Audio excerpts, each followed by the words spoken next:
श्री शास्त्री स्वामी धर्मप्रसाद दाजी BA B.Ed college में आप सभी छात्रों और छात्राएं का हार्दिक स्वागत है। छात्रों, कल हमने शरणागत वृंदालाल वर्मा रचित जो कहानी थी पहला भाग पढ़ा था। आज हम दूसरे भाग के अभ्यास करेंगे, ध्यान से सुने। हाँ, आगंतुक बोला, एक कसाई रुपये की मोट बांधे इसी ओर आया है, परंतु हम लोग जरा देर में पहुँचे, वहाँ खिसक गया। कल देखेंगे, जरा जल्दी। ठाकुर ने घृणासूचक स्वर में कहा, कसाई का पैसा न छुएगा क्या? हाँ, तो छात्रों, हम देखते हैं, कल हमने देखा था कि एक व्यक्ति जो राजा के वहाँ जाता है, वहाँ ठहरने की बात करते हैं। कोई भी गांव वाले उसको ठहरने नहीं देते।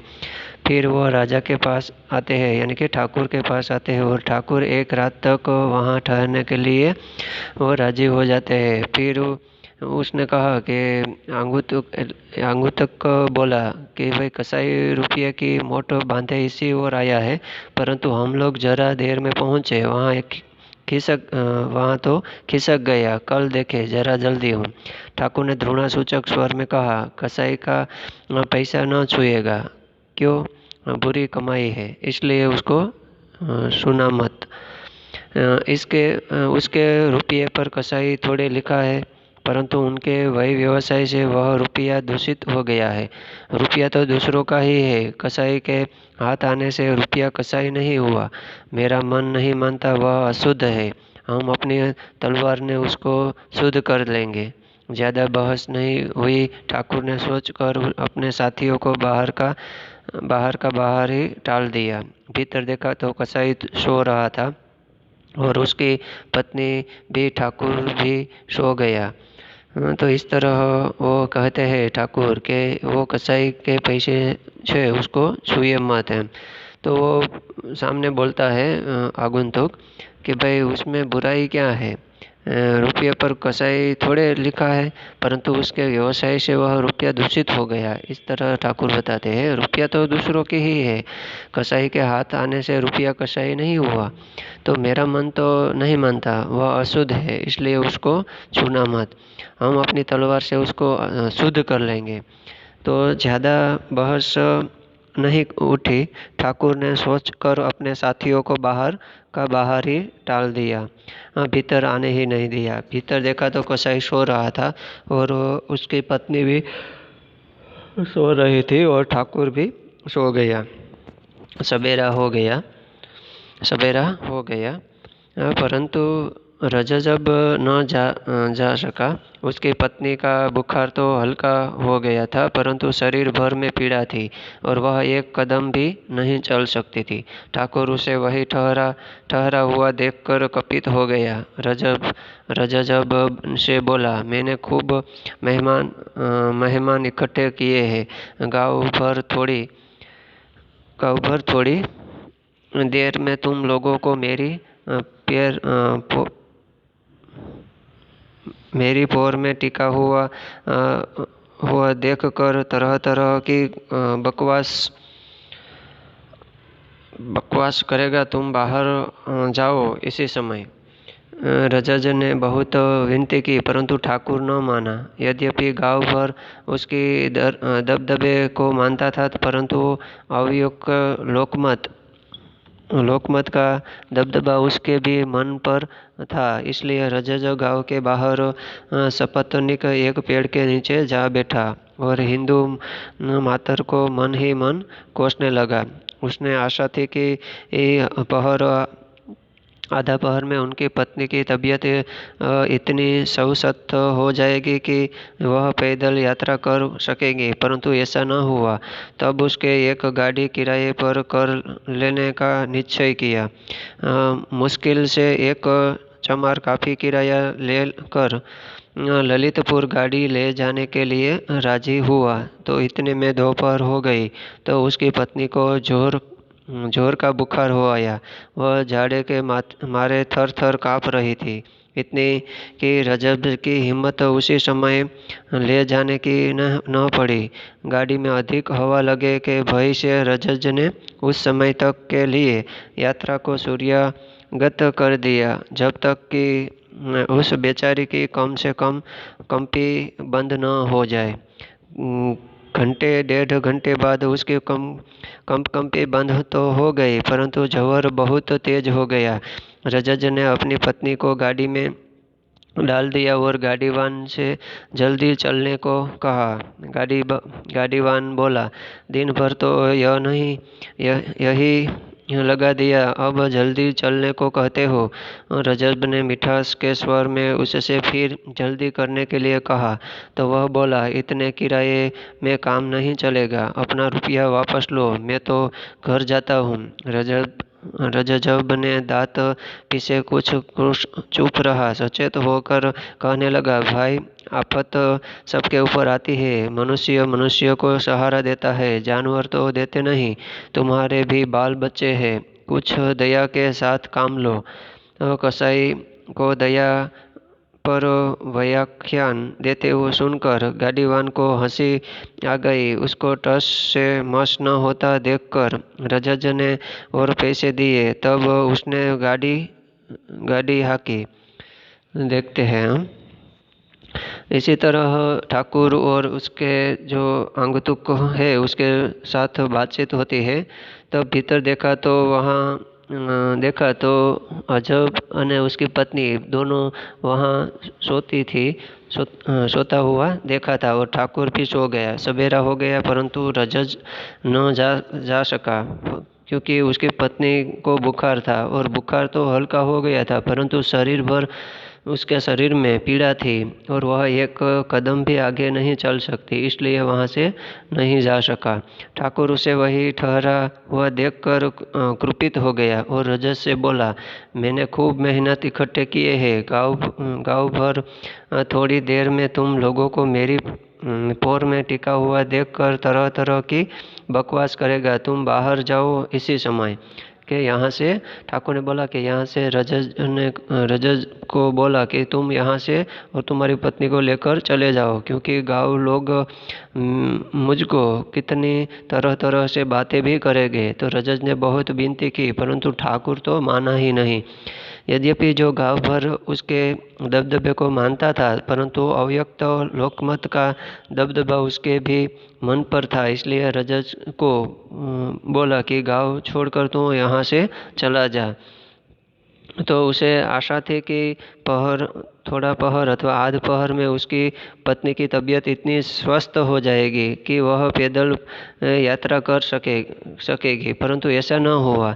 तब उसने एक गाड़ी किराए पर कर लेने का निश्चय किया, क्योंकि उसकी पत्नी चल नहीं सकती। इसलिए मुश्किल तो ये थी कि चमार काफ़ी किराया लेकर ललितपुर गाड़ी ले जाने के लिए राजी हुआ। इतने में दोपहर हो गई। उसकी पत्नी को जोर का बुखार भी आने लगा। वह जाड़े के मारे थर थर काँप भी रही थी, इतनी कि रजजन की हिम्मत उसी समय ले जाने की न पड़ी। गाड़ी में अधिक हवा लगने लगी कि भय से रजज ने उस समय तक के लिए यात्रा को स्थगित कर दिया, क्योंकि उसकी पत्नी को बहुत बुखार हो गया था, जब तक कि बेचारी की कम से कम कंप बंद न हो जाए। इसलिए वहाँ रुक गया।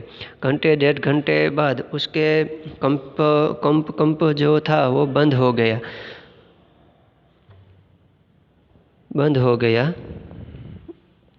इसलिए तुरंत यहाँ से निकलने की उन्होंने विनती की। गाड़ी में डाल दिया और गाड़ीवान से जल्दी से चलने को कहा। तो गाड़ीवान बोला, दिन भर तो यही लग दिया कि अब जल्दी चलने को कहते हो। रजज ने मिठास स्वर में कहा, फिर जल्दी करने के लिए कहा।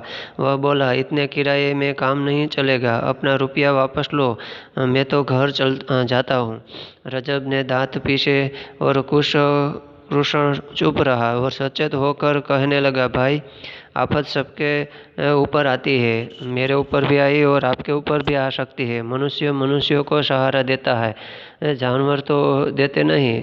तो आप मुझे सहारा दो, तुम्हारे भी बाल बच्चे हैं, कुछ दया के साथ काम तो कर लो। कसाई तो दया पर व्याख्यान देते सुनकर गाड़ीवान को हंसी आ गई। उसको टस से मस न होता देखकर रजब ने और पैसे दिए। तब उसने गाड़ी हाँकी। तो क्यों वे क्या रुपया देकर भी सेतमेत का बैठता हूँ कहता है, जानता है मेरा नाम रजब है। अगर बीच में गड़बड़ करेगा तो नालायक को यही छुरे से काट कर फेंक दूंगा और गाड़ी लेकर ललितपुर चल दूंगा। इस तरह गाड़ीवान को थोड़ा सा डराता है रजब कि भाई तू मुझे जानता है, मैं रजब हूँ। अगर जो बीच में कोई भी चालाकी की अथवा गड़बड़ की तो मैं नालायक तुझे यहीं छुरे को साथ आपको काट दूंगा और गाड़ी लेकर मैं ललितपुर चला जाऊंगा। रजब क्रोध में को पुटकट नहीं करना चाहता था, परंतु शायद अकारण ही वह भली भांति पुरकट हो गया। गाड़ीवान ने इधर उधर देखा, अंधेरा हो गया था, चारों ओर सुनसान था, आसपास गाड़ी खड़ी थी।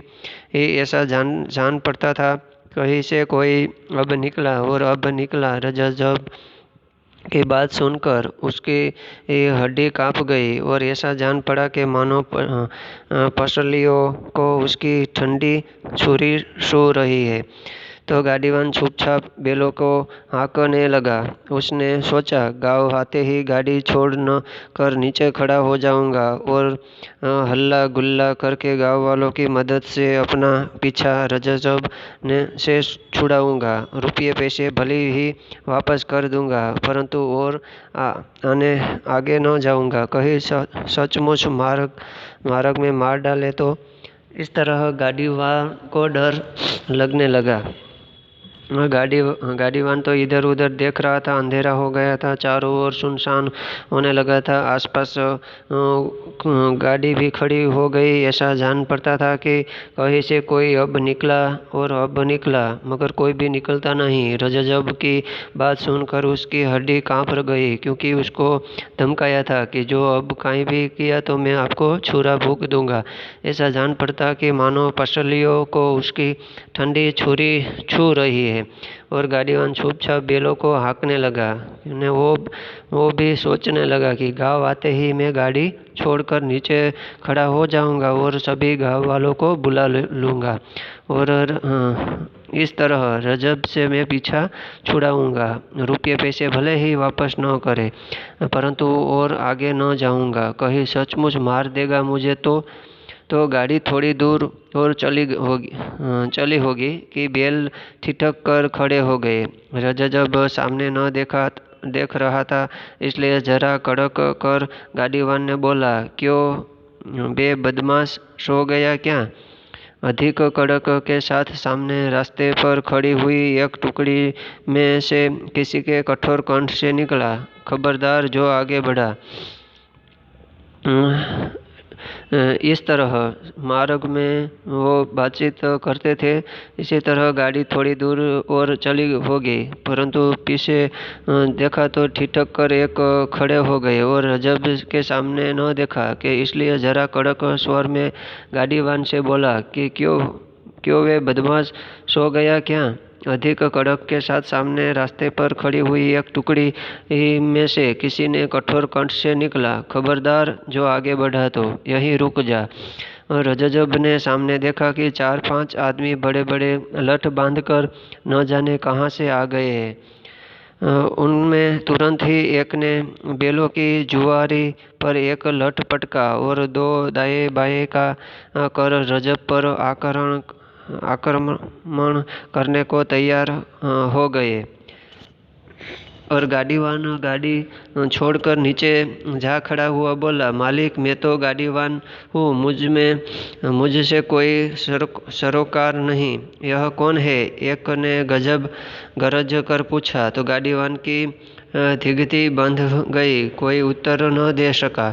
रजब ने कमर के गांठ को एक हाथ में संभालते हुए बहुत ही नम्र स्वर में कहा, मैं बहुत गरीब आदमी हूँ, मेरे पास कुछ नहीं है, मेरी औरत गाड़ी में बीमार पड़ी है, मुझे जाने दीजिए। तो उन लोगों में से एक ने रजब के सिर पर लाठी उभारी। गाड़ीवान खिसकना चाहता था कि दूसरे ने उसको पकड़ लिया। अब उसका मुंह खुला बोला कि महाराज, मुझको छोड़ दो, मैं तो किराए से गाड़ी लिए जा रहा हूँ। घाट में खाने के लिए 3-4 आने पैसे ही है। और यह कौन है, बतला, उन लोगों में से एक ने पूछा। गाड़ीवान ने तुरंत उत्तर दिया कि ललितपुर का एक कसाई। रजब के सिर पर जो लाठी उभारी गई थी वह वही रह गई। लाठी वाले के मुंह से निकला, तुम कसाई हो, सच बताओ। हाँ महाराज, रजब ने सहसा उत्तर दिया, मैं बहुत गरीब हूँ, हाथ जोड़ता हूँ, मत सताओ, मेरी औरत बहुत बीमार है। औरत जोर से कराही। लाठी वाले उस आदमी ने अपने एक साथी से कान में कहा, इसका नाम रजब है, छोड़ो, चले यहाँ से। उसने न माना तो बोला, इसका खोपड़ा चकनाचूर करो दाऊजू। यदि वैसे न माने तो कसाई कसाई हम कुछ नहीं मानते, छोड़ना ही पड़ेगा। उसने कहा, इस पर हाथ नहीं पसारेंगे और न इसका पैसा छुएंगे। और दूसरे बोला, क्या कसाई होने के डर में दाऊद आज तुम्हारे बुद्धि पर पत्थर पड़ गए हैं, मैं देखता हूँ। और उसने तुरंत लाठी का एक सिरा रजब की छाती में अड़ाकर तुरंत रुपया पैसा निकालने देने का हुक्म दिया। देखते हैं, यानी कि गाड़ीवान चुपचाप हो गया कि वो आवाज़ सुनकर कि कौन आया है। तो जरा थोड़ी देर के बाद बोला कि गाड़ी दूर से चली हुई बैठकर ठिठक कर खड़े हो गए। रजब के सामने न देखा, इसलिए जरा कड़क स्वर में बोला कि बदमाश हो गया क्या। तो रजब के सामने देखा कि 4-5 आदमी बड़े बड़े लठ बांधकर न जाने कहाँ से आ गए हैं। उनमें तुरंत ही एक ने बैलों की जुआरी पर एक लठ पटका और दो दाएं बाएं का कर रजब पर आक्रमण करने का तैयारी भी की। गाड़ीवान गाड़ी छोड़कर नीचे जा खड़ा हुआ, बोला, मालिक, मैं तो गाड़ीवान हूँ, मुझे कोई सरोकार नहीं है। यह कौन है? इसी एक ने गरज कर पूछा, जोर से पूछा। तो गाड़ीवान की दिखती हुई बंद हो गई, कोई उत्तर न दे सका। रजब ने कमर की गांठ को एक हाथ में संभालते हुए बहुत ही नम्र स्वर में कहा कि मैं बहुत गरीब आदमी हूँ, मेरे पास तो कुछ नहीं, मेरी औरत गाड़ी में बीमार पड़ी है, मुझे जाने दीजिए। तो उन लोगों में से एक ने रजब से के सिर पर लाठी उभारी। तो गाड़ीवान खिसकना चाहता था कि दूसरे ने उसको भी पकड़ लिया और उसको बोला कि ओ, ये कौन है? महाराज, मुझको छोड़ दीजिए, मैं तो किराए से गाड़ी लिए जा रहा हूँ। घाट में खाने के लिए 3-4 आने पैसे ही है। और यह कौन है, बतला, उन लोगों में से एक ने पूछा। तो गाड़ीवान ने तुरंत उत्तर दिया कि वो तो ललितपुर का एक कसाई है। रजब के सिर पर जो लाठी उभारी गई तो वह वहीं रह गई, उसको मार नहीं सका। लाठीवान के मुंह से निकला, तुम कसाई हो, सच बताओ। तो रजब ने कहा, हाँ महाराज। रजब बोला कि मैं बहुत गरीब हूँ, हाथ जोड़ता हूँ, मत सताओ, मेरी औरत बहुत बीमार है, इसलिए। औरत जोर से कराही, बूम निकली उसके पास। तो लाठी वाले उस आदमी ने अपने एक साथी से कान में कहा कि इसका नाम रजब है, छोड़ो, चले यहाँ से। तो उसने न माना, बोला, इसका झोपड़ा सकना शुरू करो दाऊजी। यदि वैसे न माने तो कसाई हम कुछ नहीं मानते, उसको मार दो, छोड़ना ही पड़ेगा। उसने कहा, इस पर हाथ नहीं पसारेंगे और न इसका पैसा छुएंगे। दूसरा बोला, क्या कसाई होने के डर से दाऊजी आज तुम्हारी बुद्धि पर पत्थर पड़ गए? मैं तो देखता हूँ। और उसने तुरंत लाठी का एक सिरा रजब की छाती में अड़ाकर तुरंत रुपया पैसा निकाल देने का हुक्म भी कर दिया। हाँ, तो छात्र और छात्राएं, आज हम कहानी नई पुरानी में शरणागत कथा यहीं पूर्ण करते हैं। अस्तु।